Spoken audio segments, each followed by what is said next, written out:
Hey everyone, welcome to our channel. So in this video I'm going to tell you how to see reposts on TikTok. So simply what you need to do, you have to understand if you have reposted some video.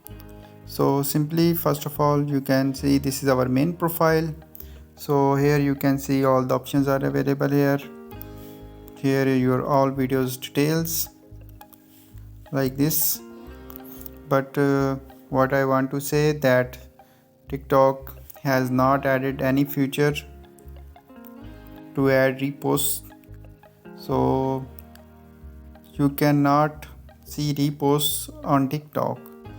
So that's why you cannot see reposts on TikTok. So simply your friends can see your all details like reposts, but you cannot see the reposts on your TikTok.